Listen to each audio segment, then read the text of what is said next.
आइए शुरू करते हैं न्यूज पथ का सफर। सबसे पहले आपको दिखाते हैं ऐसी तस्वीरें जिनका जिक्र सरे रहा है। ये तस्वीरें सुर्खियों में भी है और सोशल मीडिया पर भी है।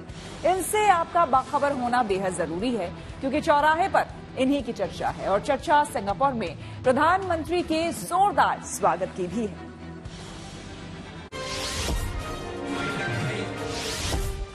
प्रधानमंत्री मोदी ब्रुनेई के बाद सिंगापुर के 2 दिनों के दौरे पर पहुंचे, जहां उनका जोरदार स्वागत किया गया। इस दौरान भारतीय समुदाय के लोगों ने मोदी मोदी के नारे भी लगाए। साथ ही पीएम मोदी को एक गमछा भी भेंट किया।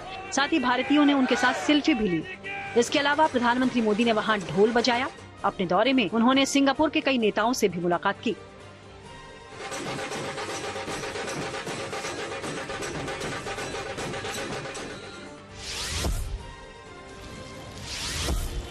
दिल्ली के पास हरियाणा के गुरुग्राम में भारी बारिश हुई, जिससे कई इलाकों में पानी भर गया।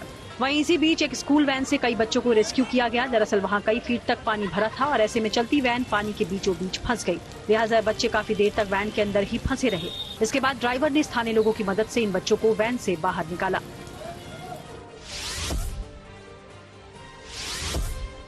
मुंबई के पास ठाणे में एक शख्स के लिए एक डॉक्टर देवदूत साबित हुए। दरअसल यहाँ एक दंपति डेंटल क्लिनिक में ट्रीटमेंट लेकर घर जा रहे थे। इसी दौरान बाहर निकलने पर शख्स के सीने में अचानक तेज दर्द हुआ और वो वापस डॉक्टर के क्लिनिक में आकर बैठ गया। फिर कुछ ही देर में वो बेहोश होकर गिर पड़ा। ऐसे में देखकर डॉक्टर आशीष जैन तुरंत अपने चैम्बर से निकले और उन्होंने मरीज के सीने को हाथों के जरिए जोर जोर से दबाना शुरू कर दिया। दावा है कि इससे ये मरीज होश में आ गया।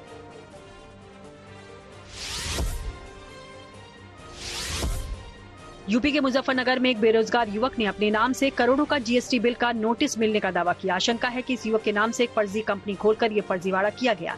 युवक की माने तो कुछ दिन पहले व्हाट्सएप पर नौकरी के लिए कॉल आई थी, जिसके चलते इस युवक ने जो भी कागज मांगे तो वो व्हाट्सएप पर उन्हें भेज दिए।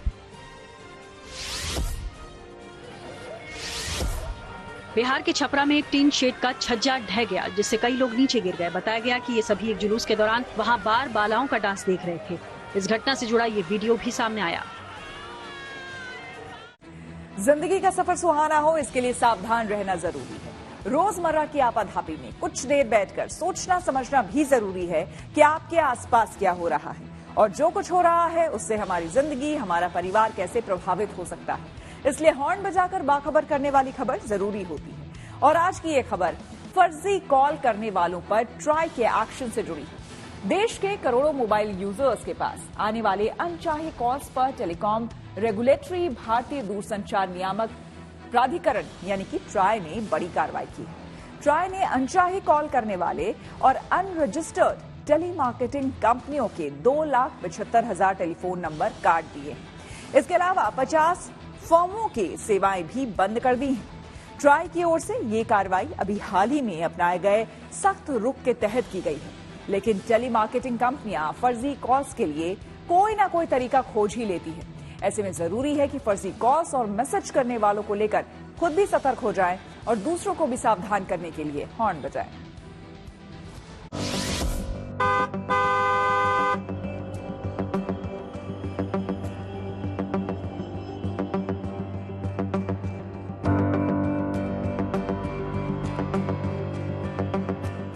अगर आप मोबाइल फोन रखते हैं तो आपके पास रोजाना कई अनचाही कॉल्स आती ही होंगी। इस समस्या से सिर्फ आम लोग ही नहीं बल्कि देश के बड़े बड़े नेता और अधिकारी भी परेशान हैं। हाल के दिनों में स्पैम कॉल्स की संख्या बहुत बढ़ गई है। लगभग हर कोई अनचाहे नंबरों से आने वाली कॉल से परेशान है। ज्यादातर मामलों में ये कॉल ठगी के लिए, फर्जीवाड़े के लिए की जाती है और अगर आप भी ऐसी कॉल से परेशान हैं तो उन्हें ब्लॉक लिस्ट में डाल सकते हैं। ऐसे नंबरों से आने वाले मैसेजेस से भी बचकर रहें, क्योंकि मैसेज के साथ दिए गए लिंक पर क्लिक करना खतरनाक हो सकता है। मोबाइल फोन की दुनिया में इस बड़ी समस्या से लोगों को राहत देने के लिए सरकार सख्त कदम उठा रही है। ट्राई यानी telecom regulatory authority of India ने अनचाहे फोन कॉल और अनरजिस्टर्ड टेलीमार्केटिंग कंपनियों के खिलाफ बड़ी कार्रवाई की है। दरअसल टेलीकॉम कंपनीज पर लगाम लगाने वाली सरकारी संस्था ट्राई ने मंगलवार को टेलीकॉम कंपनियों को निर्देश दिया है। ट्राई ने कंपनियों को कहा है कि स्पैम कॉल करने वाले अनरजिस्टर्ड टेलीमार्केटिंग कंपनियों के सभी टेलीकॉम रिसोर्सेज का कनेक्शन काट दिया जाए और साथ ही उन्हें 2 साल तक के लिए ब्लैकलिस्ट में डाल दिया जाए। अगर आप भी अनचाहे स्पैम कॉल से बहुत परेशान रहते हैं तो ट्राई ने जो एक्शन लिया है उससे आपको थोड़ी राहत जरूर मिलेगी। दरअसल स्पैम कॉल पर एक्शन लेते हुए ट्राई ने 2,75,000 ऐसे नंबर्स को ब्लॉक कर दिया गया है जो पूरी तरह से स्पैम थे। ट्राई ने 50 ऐसे फर्म पर एक्शन लिया है जो स्पैम कॉल करते थे। ट्राई ने इसका हवाला देते हुए ये कहा है कि इस तरह के कॉल से न सिर्फ यूजर परेशान होते हैं बल्कि उनके साथ फ्रॉड भी होता है। वहीं साइबर एक्सपर्ट्स की भी माने तो उनका ये कहना है कि ट्राई के इस एक्शन से न सिर्फ उपभोक्ताओं को राहत मिलेगी बल्कि बीते कई सालों से स्पैम कॉल से हो रही धोखाधड़ी जिससे लोग परेशान थे, इससे भी उन्हें थोड़ा सा सुकून मिल जाएगा। ट्राई ने अनचाहे फोन कॉल और अनरजिस्टर्ड टेलीमार्केटिंग कंपनियों के 2,75,000 टेलीफोन नंबर काट दिए। इतना ही नहीं, ट्राई ने 50 कंपनियों की सेवाएं भी बंद कर दी हैं। 1 अक्टूबर से ट्राई नए नियम लागू करने वाला है जिसमें बगैर व्हाइट लिस्ट वाले टेली मार्केटर यूजर्स को किसी भी तरह के URL और लिंक वाले मैसेज भेज नहीं सकेंगे। पहले इसकी डेडलाइन 31 अगस्त तक थी जिसे बढ़ाकर 30 सितंबर 2024 कर दिया गया है। इसके साथ ही ट्राई ने टेलीकॉम कंपनियों को इस निर्देश का तुरंत पालन करने और इस संबंध में की गई कार्रवाई के बारे में फोर्टनाइटली बेसिस पर रेगुलर अपडेट देने के लिए भी कहा है। ट्राई ने अपने बयान में कहा कि इन निर्देशों को ध्यान में रखते हुए टेलीकॉम कंपनियों ने फर्जी कॉल के लिए टेलीकॉम संसाधनों के दुरुपयोग पर कड़े कदम उठाए हैं। उन्होंने 50 से ज्यादा कंपनियों को ब्लैकलिस्ट में डाल दिया है और 2,75,000 से ज्यादा SIP, DID mobile number telecom संसाधनों को बंद कर दिया है। इन कदमों से फर्जी कॉल में कमी आने और ग्राहकों को राहत मिलने की उम्मीद है। रिपोर्ट्स के मुताबिक ट्राई ने बताया है कि फर्जी कॉल में जबरदस्त इजाफा देखने को मिला है। साल 2024 की पहली छमाही में बिना रजिस्ट्रेशन वाली टेलीमार्केटिंग कंपनियों के खिलाफ 7,90,000 से ज्यादा शिकायतें दर्ज की गई हैं। ट्राई ने कहा कि इस पर लगाम लगाने के लिए 13 अगस्त 2024 को सभी टेलीकॉम कंपनियों को कड़े निर्देश जारी किए गए थे। ट्राई ने टेलीकॉम कंपनियों को सख्त निर्देश दिए कि ऐसी फर्म्स को बंद किया जाए और उनसे जुड़े नंबरों को काटा जाए। टेलीकॉम प्रोवाइडर्स से कहा गया है कि वो ऐसे मैसेज न जाने दें जिनमें URL, APK, OTT लिंक और अस्वीकृत कॉल बैंक नंबर शामिल हैं। ट्राई का मानना है कि उसके फैसलों से स्पैम कॉल में कमी आएगी और मोबाइल यूजर्स को राहत मिलेगी। ट्राई के पास करीब 8 लाख से ज्यादा ऐसी कंप्लेंट पड़ी हुई थी जिसके बाद ये डिसीजन लिया गया और उसकी स्क्रूटनी में 2,75,000 से ज्यादा ऐसे मोबाइल नंबर आइडेंटिफाई किए गए और उनको ब्लॉक किया गया। 50 से ज्यादा ऐसी कंपनीज को ब्लॉक कर दिया गया है। एक क्राइटेरिया सेट किया गया है, यदि किसी ऐसे नंबर से 50 से ज्यादा कॉल होते हैं एक दिन में तो उस पर स्क्रूटनी होगी और उसको ब्लॉक किया जाएगा। इसमें 2 साल तक के लिए भी ब्लॉक का प्रावधान है। उस व्यक्ति के लिए ऐसी कोई भी सर्विसेज वो नहीं ले पाएगा। इसके अलावा पेनल्टी का भी प्रावधान है। तो ये जो मेजर है इससे डेफिनेटली स्पैम कॉल बंद होंगी, काफी कंट्रोल होंगी और जो अनरजिस्टर्ड यूजर्स हैं जिसके थ्रू आपको मार्केटिंग की कॉल्स आती थी वो अब ये नहीं कर पाएंगे। काफी रिलीफ मिलेगा आपको। ऐसे में सवाल है कि ट्राई की सख्ती के बाद क्या अब स्पैम कॉल नहीं आएंगे? तो ये जान लेना चाहिए कि ट्राई ने कुछ ऐसे नंबर जारी किए हैं जिनसे स्पैम कॉल और मैसेज आएंगे। ट्राई ने प्रमोशनल कॉल और मैसेज के लिए नई सीरीज जारी की है। नए नियम के अनुसार 140 मोबाइल नंबर सीरीज से प्रमोशनल वॉइस कॉलिंग वाले मैसेज आएंगे, जबकि 160 नंबर सीरीज से वित्तीय लेन देन और सर्विस वॉइस कॉल आएंगी। इस सीरीज की मदद से यूजर्स आसानी से पहचान सकेंगे कि कौन सा मैसेज और कॉल प्रमोशनल है। इससे फ्रॉड को रोकने में मदद मिलेगी। ट्राई की ये योजना 1 नवंबर 2024 से मैसेज भेजने वाले और मैसेज को रिसीव करने वाले दोनों के लिए होगी। ट्राई के जारी निर्देश के मुताबिक अगर कोई 140 या फिर 160 नंबर सीरीज के अलावा प्रमोशनल या बैंकिंग मैसेज करता है तो ऐसे किसी भी मैसेज को अस्वीकार किया जाएगा। यानी अगर कोई भी यूजर हेडर या फिर कंटेंट टेम्पलेट का गलत इस्तेमाल करता है तो सरकार उसे ब्लैकलिस्ट कर सकती है। इन्हीं कॉल्स के थ्रू क्रिमिनल्स भी कई बार आपका भरोसा जीतकर आपको लूट लेते थे तो वो भी रुकेगा, साइबर क्राइम भी कंट्रोल होगा। तो मेरे ख्याल से बहुत अच्छा स्टेप है। इस चीज को रेगुलर करना पड़ेगा क्योंकि अभी जो तरह के तरीके इस्तेमाल करते हैं क्रिमिनल्स वो उसमें कोई लूपहोल्स आइडेंटिफाई कर लेते हैं और उसके बाद उस लूपहोल्स के थ्रू फिर मिसयूज करना शुरू कर देते हैं। तो ये नजर रखी जाए, ये क्राइटेरिया बड़ा अच्छा है कि 50 से ज्यादा यदि कॉल होंगी किसी नंबर से तो उस पर तुरंत स्क्रूटनी होगी और उस पर नजर रखी जाएगी कि ये कॉल कहाँ हो रही है, मार्केटिंग कॉल तो नहीं यदि है तो उस पर स्ट्रिक्ट एक्शन लिए जाएंगे। बहुत कमी आएगी स्पैम कॉल्स में, मुझे उम्मीद है, और साइबर क्राइम भी इससे थोड़ा रेगुलेट होगा। इसके साथ ही सवाल ये भी कि ट्राई के निर्देश के बाद भी अगर फर्जी कॉल आती है तो इसकी शिकायत कहाँ की जाए। ऐसे में फर्जी कॉल से निपटने के लिए कई प्लेटफॉर्म्स उपलब्ध कराए गए हैं जहां शिकायत दर्ज कराई जा सकती है। भारत सरकार का साइबर क्राइम पोर्टल https:cybercrime.gov.in फर्जी कॉल समेत सभी तरह के साइबर अपराधों की शिकायत के लिए एक केंद्रीय प्लेटफॉर्म है जिसमें कॉल का टाइम, नंबर और कॉलर से की गई बातचीत शामिल है। इसके साथ ही साइबर क्राइम हेल्पलाइन नंबर 1930 पर भी कॉल करके शिकायत दर्ज की जा सकती है। ये शिकायत दर्ज करवाने का फास्ट तरीका है और इससे तुरंत सहायता मिल सकती है।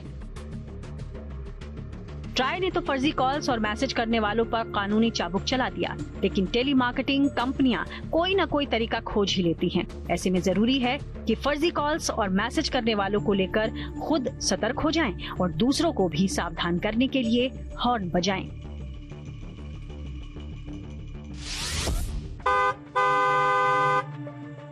Bureau report, good news today. Delhi में एमसीडी के स्टैंडिंग कमेटी चुनाव में 12 में से 7 जोन पर बीजेपी का कब्जा। आम आदमी पार्टी को मिली 5 सीटें। आइए सीधे आपको ले चलते हैं न्यूज एक्सप्रेसवे पर, जहां देश भर की कुछ और जरूरी खबरें कर रही हैं आपका इंतजार।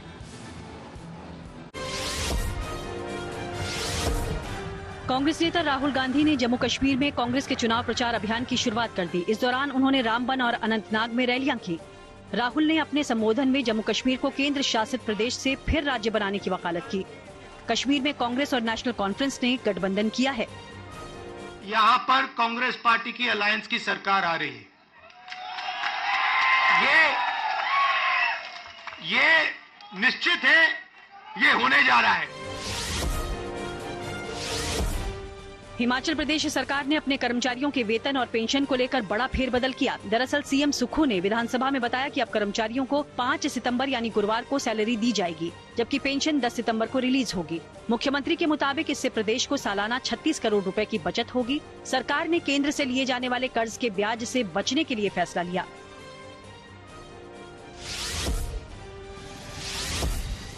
यूपी के प्रयागराज में जामिया हबीबिया मदरसा सील कर दिया गया। आरोप है कि इस मदरसे में जाली नोट की फैक्ट्री चल रही थी। यहां से 1,30,000 के जाली नोट मिले थे। इसके बाद मदरसे के कार्यवाहक प्रिंसिपल समेत 4 लोग गिरफ्तार हुए थे। इससे पहले मदरसे से बरामद की गई एक किताब में आरएसएस के खिलाफ भी विवादास्पद टिप्पणी की गई थी।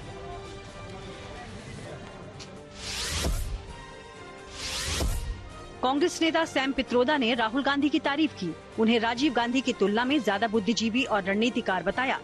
उन्होंने एक इंटरव्यू में ये बात कही। इतना ही नहीं, सैम पित्रोदा ने दावा किया कि राहुल में प्रधानमंत्री बनने के सभी गुण हैं। राहुल गांधी 8 से 10 सितंबर तक अमेरिका की यात्रा पर रहेंगे।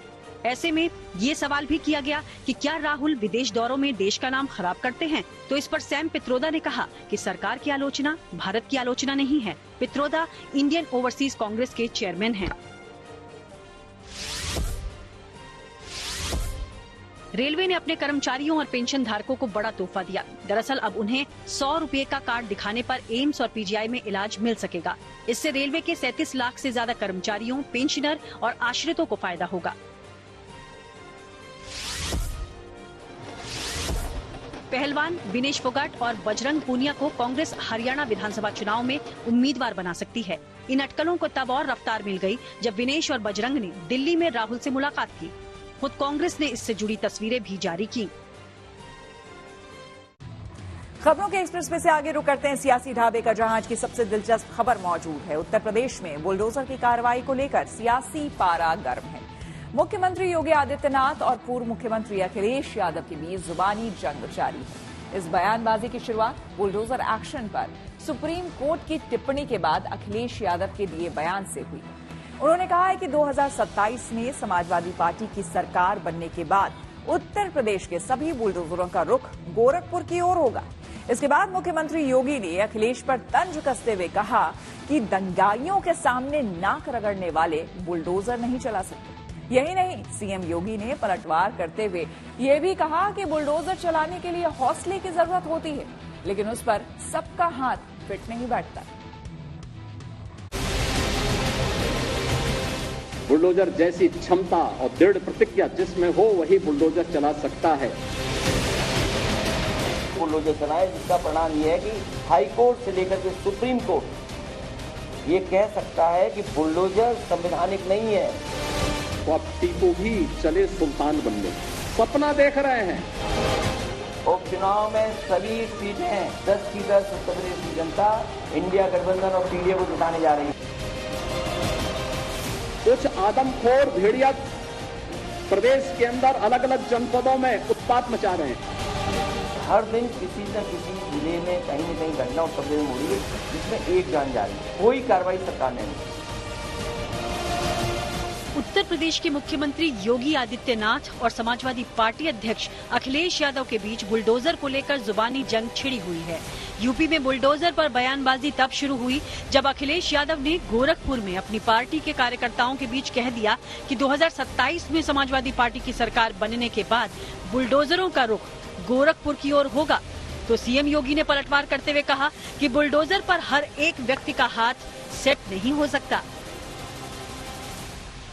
बुलडोजर पे हर एक व्यक्ति के हाथ नहीं फिट हो सकते। इसके लिए दिल और दिमाग दोनों चाहिए। दिल और दिमाग दोनों चाहिए।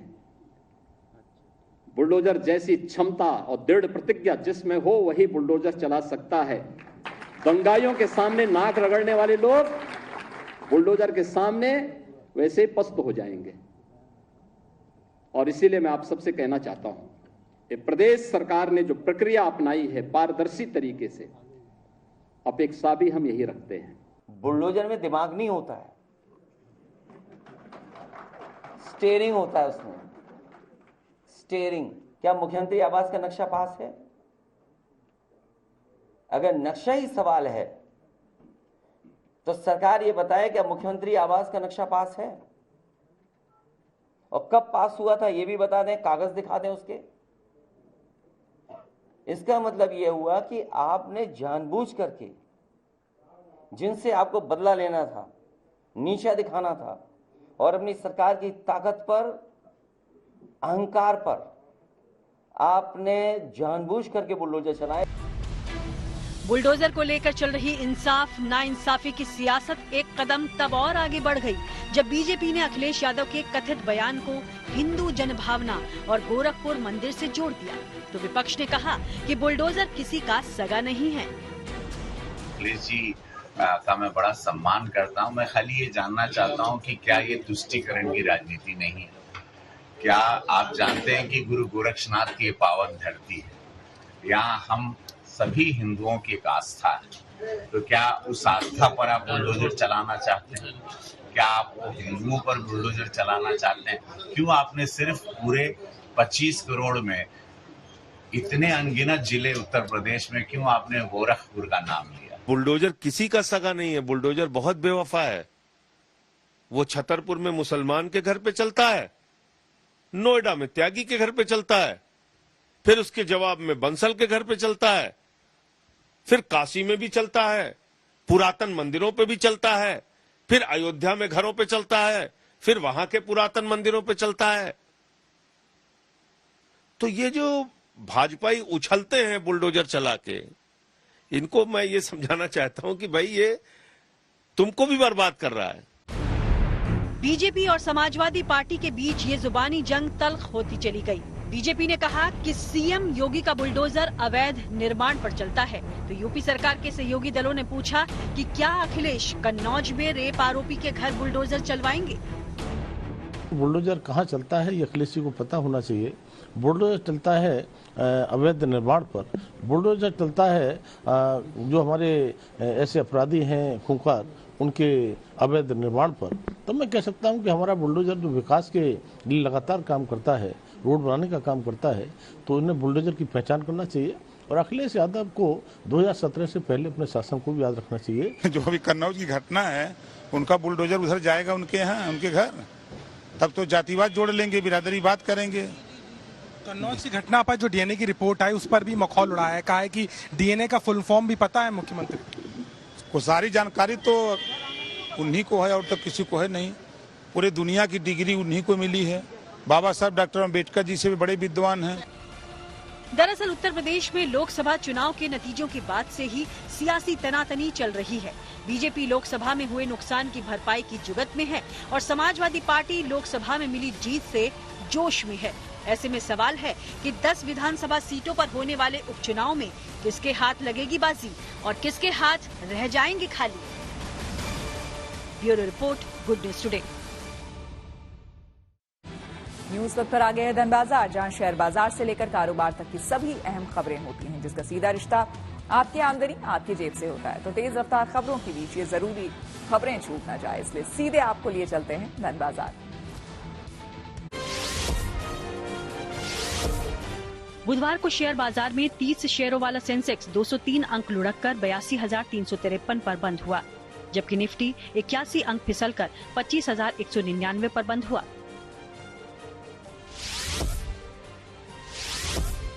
ऑल इंडिया सराफा एसोसिएशन के अनुसार बुधवार को सराफा बाजार में सोने का भाव 450 रुपए गिरकर प्रति 10 ग्राम 73,600 रुपए हुआ। इससे पहले कारोबार में सोना प्रति 10 ग्राम 74,050 रुपए पर रहा। वहीं चांदी भी 1,650 रुपए लुढ़की, जिसके बाद 1 किलो चांदी की कीमत 83,600 रुपए हुई।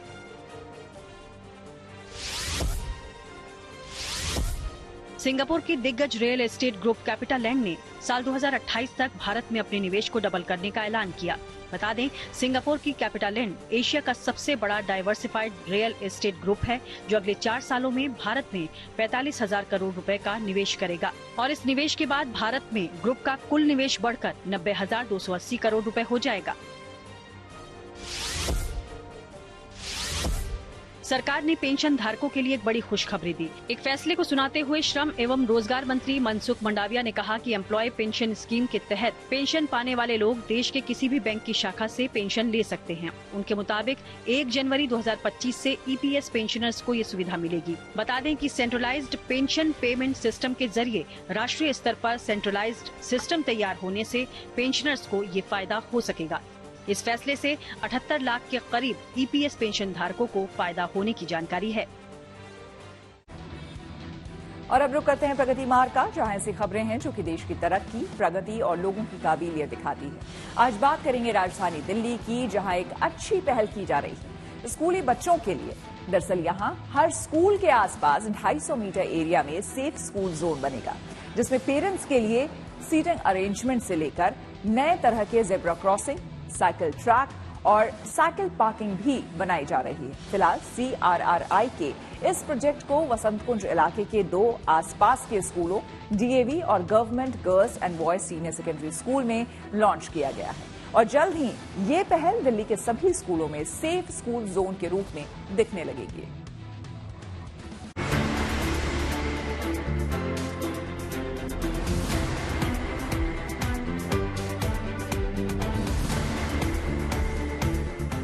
अब कुछ इस तरह से बदलेगी दिल्ली के स्कूलों की तस्वीर। ये लोकेशन बोर्ड अब दिल्ली के हर स्कूल के बाहर लगेगा, जिस पर लिखा होगा safe school zone, 250 metre of happiness. असल में स्कूल के आसपास सड़क दुर्घटनाओं पर लगाम लगाने और बच्चों को एक सुरक्षित माहौल देने के मकसद से CRRI यानी केंद्रीय सड़क अनुसंधान संस्थान और IRC ने मिलकर एक खास पहल की है, जिसके तहत स्कूलों के आसपास 250 मीटर के एरिया को बच्चों की सुरक्षा के लिहाज से नए सिरे से तैयार किया जा रहा है। और ये 250 मीटर का एक स्ट्रेच है। सारा IRC 32 जो स्कूल जोन की गाइडलाइन होती है उस हिसाब से सारा बना है। आप आगे जाके देखेंगे तो अभी आपको इसमें साइनेज दिखेंगे, रेस क्रॉसिंग दिखेंगी, सारी मार्किंग, फुटपाथ, साइकिल ट्रैक। अगर मैं आपको बताऊं तो ये 6 स्टेप का हमने एक प्रोसेस किया था, जिसमें हमने पहले स्कूल के साथ ओरिएंटेशन किया, सेकेंड हमने डेटा कलेक्ट किया जिससे हमें प्रॉब्लम समझ आई, तीसरा हमने बच्चों के साथ मिलके इसका एक कोड डिजाइन बनाया था। तो ये ब्लूप्रिंट है जो अब आपको सड़क पे एक्चुअली में दिखता है। CRRI और IRC के इस खास प्रोजेक्ट को डिजाइन करने में स्कूली बच्चों और उनके अभिभावकों के सुझाव भी लिए गए हैं ताकि उनकी समस्याओं का समाधान हो सके। शिक्षकों, अभिभावकों और बच्चों की मदद से तैयार किए गए डिजाइन को आकार देने में बच्चों ने भी बड़ी भूमिका निभाई है। यहाँ की दीवारों पर उकेरे गए स्कूली जीवन के चित्र इन बच्चों के नन्हे हाथों का ही कमाल है। इतना ही नहीं, यहाँ पेरेंट्स के लिए सिटिंग एरिया भी बनाया गया है ताकि छुट्टी के वक्त पेरेंट्स यहाँ बैठकर बच्चों का इंतजार कर सकें। इसके अलावा पार्क और जिम बनाने की भी योजना है। ये जब हम लोगों ने पूरी स्ट्रीट आर्ट बनाई थी तो हम लोगों ने यहाँ पर सोचा था कि हम लोग जैसे पूरी एक स्टूडेंट की लाइफ होती है एक स्कूल में, वो कैसे स्कूल आता है और स्कूल में अपने दोस्तों के साथ खेलता है, उसकी पूरी स्कूल लाइफ को हमने इस वॉल पर डिपिक्ट किया है कि वो अपने दोस्तों के साथ बात करता है, अपने सोच को लिख के बताता है और पूरा अपना क्या कहते हैं दोस्तों के साथ अपने टीचर के साथ शेयर करता है। अब ये जो पॉज एंड प्ले या आप आगे देखेंगे, यहाँ पर ये पहले पूरा का पूरा यहाँ पर फुटपाथ टूटा हुआ था, कोई भी यहाँ पर चल नहीं सकता था, बच्चों का यहाँ पर खतरा था कि उन्हें लग सकती थी। लेकिन फिर उसका जब हम लोगों ने पूरा एनालाइज किया और हमने ये पूरा ठीक किया तो हम लोगों ने सीटिंग एरियाज बनाई और साथ ही साथ बच्चों के खेलने के लिए भी जगह बनाई। स्कूल के बाहर बच्चे सड़क हादसों का शिकार न बने, इसके लिए भी उपाय किए जा रहे हैं। इसके लिए स्कूलों के आसपास लाल और सफेद रंग से अलग तरह की ज़ेब्रा क्रॉसिंग बनाई जाएगी जो कि सामान्य क्रॉसिंग से अलग होगी।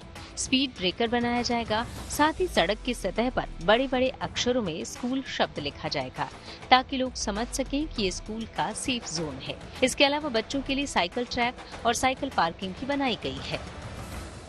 90% बच्चे पैदल या साइकिल से ही आते हैं। प्राइवेट स्कूल के बच्चे बस वगैरह से आते हैं, तो उसकी पार्किंग वगैरह भी हमें सारी मैनेज करने के लिए एक पूरा ज़रूरत थी। तो अगर अब आप देखेंगे तो 2 व्हीलर की पार्किंग एक जगह पे होगी, वैन्स की पार्किंग एक जगह पे होगी, बस की पार्किंग एक जगह पे होगी। साइकिल ट्रैक, फुटपाथ दोनों साइड पे बनाए गए ताकि जो पैदल चल के बच्चे आ रहे हैं उनको भी इक्वल रोड पे एक डिग्निटी और एक स्पेस मिले। इस प्रोजेक्ट से जुड़े लोगों का मानना है कि इससे न सिर्फ स्कूल के पास होने वाली सड़क दुर्घटनाओं में कमी आएगी, बल्कि बच्चे यहाँ आकर सुरक्षित और तरोताजा भी महसूस करेंगे। ये गाइडलाइन है CRRI ने और लोगों के साथ मिलकर इंडियन रोड कांग्रेस के लिए बनाई है, IRCSP 32। बेसिकली इसमें बताया जा रहा है कि एक जब स्कूल एरिया की तरफ कोई मूव करता है तो कैसे आपको प्रिकॉशन रखनी है ताकि बच्चों के रिलेटेड एक्सीडेंट्स कम हो। आज के दिन में नियरली 30 बच्चे डेली इंडिया में उनकी डेथ होती है। तो स्कूल जोन एरिया, क्योंकि वहाँ पे डेफिनेटली ज़्यादा बच्चे मूव करते हैं, specially opening and closing hours में, तो वहाँ कैसे ट्रीटमेंट करनी चाहिए with respect to traffic management, road agencies को क्या करना चाहिए, वो सारा इसमें इन्वॉल्व है। फिलहाल इस 250 मीटर ऑफ हैप्पीनेस की शुरुआत दिल्ली के वसंत कुंज में 2 स्कूलों में हुई है, DAV स्कूल और government girls and boys senior secondary school. लेकिन आने वाले दिनों में दिल्ली के लगभग सभी सरकारी और प्राइवेट स्कूलों में सेफ जोन बनाने की योजना है। ये सुरक्षा जोन है और बच्चों की सुरक्षा सबसे ज्यादा जरूरी है और उसी को देखते हुए ये जो पूरा प्रोजेक्ट है वो तैयार किया गया है। फिलहाल अभी इसकी शुरुआत का ये पहला मॉडल है जो DAV में हुआ है, लेकिन अब ये धीरे धीरे जो है ये काम बढ़ेगा समय के साथ और इसका इरादा दिल्ली के हर एक गवर्नमेंट और प्राइवेट स्कूल को कवर करना है कि हर जो एक स्कूल जाने वाले बच्चे हैं और स्कूल में जो बच्चे आते हैं उनके माँ बाप है वो एक सेफ होम की तरह बच्चों के लिए फील कर सके। कैमरा पर्सन दीपक बिष्ट के साथ मनीषा लड्डा, दिल्ली। न्यूज पर फिर सफर में अब सोशल अड्डा का रुख करते हैं, जहां आज बात होगी गाजियाबाद की, जहां पुलिस की एक पहल से महिलाओं के खिलाफ अपराध में पिछले 1 साल में कमी आई। गाजियाबाद पुलिस ने पिछले साल 3 सितंबर को पिंक बूथ बनाए थे, जहां महिलाएं अपने खिलाफ होने वाले अपराध की खुलकर पुलिस में शिकायत कर सकती हैं। गाजियाबाद पुलिस के मुताबिक पिछले 1 साल में इस पहल का बड़ा फायदा ये हुआ है कि महिला अपराध में 23% से ज्यादा कमी दर्ज की गई है। पुलिस आंकड़ों के अनुसार सितंबर 2023 से अगस्त 2024 तक कुल 2044 केस दर्ज किए गए हैं, जबकि सितंबर 2022 से अगस्त 2023 तक महिलाओं के खिलाफ अपराध के 2666 मामले सामने आए थे। गाजियाबाद में कुल 20 पिंक बूथ बनाए गए हैं, जहां 24 घंटे 10 महिला पुलिसकर्मियों की तैनाती रहती है और इसकी मुखिया एक महिला सब इंस्पेक्टर होती है। गाजियाबाद में 9 पिंक बूथ ग्रामीण इलाके में हैं, 6 शहर में हैं और 5 pink booth trans Hindon zone में बनाए गए हैं। गाजियाबाद पुलिस के अनुसार पिंक बूथ पर महिला स्टाफ होने की वजह से पीड़ित महिलाएं अपनी शिकायत आसानी से दर्ज कराती हैं और उन्हें किसी तरह का संकोच नहीं रहता। इसके साथ ही पिंक बूथ पर मौजूद पुलिस स्टाफ महिलाओं को घरेलू हिंसा जैसे मामलों में सलाह देने का भी काम करती है।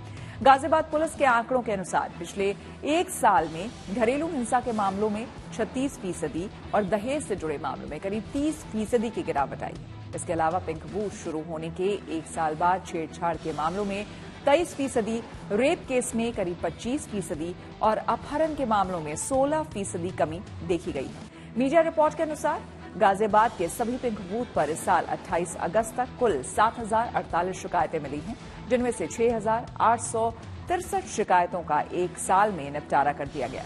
जाहिर है गाजियाबाद पुलिस की पिंक बूथ पहल रंग ला रही है और इससे महिला अपराध में कमी हुई है। एक साल पहले पिंक बूथ की प्रक्रिया शुरू की गई थी, जिसमें हर थाने पे एक एक चौकी को 12 कर्मी दिए गए, जिसमें कि 11 महिलाएं हैं और एक ड्राइवर केवल पुरुष वहां पे है। और इनके द्वारा महिलाओं की सुरक्षा के लिए बहुत सिस्टमैटिक तरीके से काम किया गया। आज मैंने इसकी समीक्षा की तो पाया कि जो अपराध के आंकड़े हैं, दहेज मृत्यु के, छेड़खानी के, इस तरह के, वो कम हुए हैं। लेकिन साथ साथ मैंने ये भी निर्देश दिया कि ऐसा तो नहीं कि घटनाएं हो रही हैं और हमारी निगाह में ना आई है। विशेषकर साइबर क्राइम की घटनाओं की अगर बात करें, सोशल मीडिया पे किसी महिला के साथ में बदतमीजी की बात है या धमकी देने की बात है या छेड़खानी की बात है, ये साइबर में भी होता है, तो उसकी ओर भी हमें अपनी क्षमता को बढ़ाना है और इन्वेस्टिगेट करने के लिए तैयार रहना है, जिससे कि सड़क पे भी हमारी बहनें सुरक्षित रहें, घर में भी सुरक्षित रहें, घरेलू हिंसा की शिकार भी ना हो और साइबर क्षेत्र में भी पूरी तरीके से वो सुरक्षित रहे। हमारी सहयोगी नीतू झा ने गाजियाबाद के कौशाम्बी इलाके में बने एक पिंक बूथ का जायजा लिया और वहां मौजूद महिला पुलिस स्टाफ और कुछ लोकल लोगों से बात कर उनकी राय जानी। मेरे यहाँ 24 घंटे पिंक बूथ ओपन रहता है, 3 शिफ्टों में ड्यूटियां रहती हैं और हम यहाँ महिलाओं को, जैसे पार्क है, मेट्रो स्टेशन है और सोसाइटियों में जाके उन्हें जागरूक करते हैं कि जो सरकार की हेल्पलाइन नंबर हैं और सरकारी हेल्पलाइन नंबर है, सरकारी योजना है, उनके बारे में उन्हें बताते हैं और उन्हें ये कहते हैं कि यहाँ पिंक बूथ खुल चुका है, आपको घबराने की कोई ज़रूरत नहीं, आप आइए, महिलाएं हैं, आपकी सारी समस्या सुनी जाएगी। It's a good initiative for the women, for the women's safety and yes, but in Indirapuram जरूरत है वुमेन जो ये पिंक बूथ को बढ़ाने की। मुझे अभी पूरे सिस्टम पे ही बिलीव नहीं है। मुझे लगता है अगर कुछ भी चीज अगर इस तरह कुछ भी नया होता है ना, वो होता ही नहीं है, बेनिफिट होता ही नहीं, उसका कुछ अलग ही होता है। तो मुझे नहीं लगता कि ये कुछ काम करेगा। उस चीज का मेरे को एक्सपीरियंस नहीं है, पर कुछ तो फायदा होगा जो 1 साल तक चल रहा है, ये है ना मानने की। और बाकी हमें तो यही लगता है कि डिसिप्लिन जितना भी अब आया है, थोड़ा बहुत जो भी आया है, अपनी उस छोटी लाइफ से देखकर अब तक जो हमने देखा है ना, बहुत क्राइम देखा और बहुत कम रेट है उसका, इतना पता है मेरे को। अभी हम घर से बाहर निकलने में काफी सिक्योर फील करती हूँ। मैं रात के 10-10, 11-11 बजे तक भी घर से बाहर रह पाती हूँ। पहले नहीं होता था ऐसे, पहले बहुत जल्दी घर पहुँचना होता था टाइम से। लेकिन अभी जैसे मैं कल भी मार्केट में थी, मैं 11 बजे घर गई हूँ, तो बिल्कुल भी कोई टेंशन नहीं, ये डर नहीं था कुछ भी। आई थिंक ये इम्पोर्टेंट है बिकॉज पहली बात तो वुमेन्स के थ्रू है, तो आई थिंक वो अंडरस्टैंड ज्यादा करेंगी कि हमारे पे प्रॉब्लम क्या है, एंड इस वजह से I think this is a good initiative. पहले मैं गुड़गांव में रहती थी तो वहाँ पे थोड़ा अनसेफ था, बट एज सच प्लेस पे डिपेंड करता है। जैसे यहाँ मैं सोसाइटी में रहती हूँ, तो society is much better and safer than living in like थोड़ा जो बाहर वाले एरियाज होते हैं जहाँ पे थोड़े लाइक लोग कम होते हैं, उन एरियाज में रहने से बेटर है। तो रात में आई थिंक तब भी यहाँ पे एटलीस्ट बेटर है क्योंकि लोग होते हैं, बट अगर जो थोड़ा जो दूर जो आउटर एरियाज होते हैं फिर भी अनसेफ है अभी भी। इसी के साथ न्यूज पथ में मेरे यानी श्वेता झा के साथ फिलहाल इतना ही। देश दुनिया की तमाम पॉजिटिव खबरों के लिए आप देखते रहिए गुड न्यूज टुडे।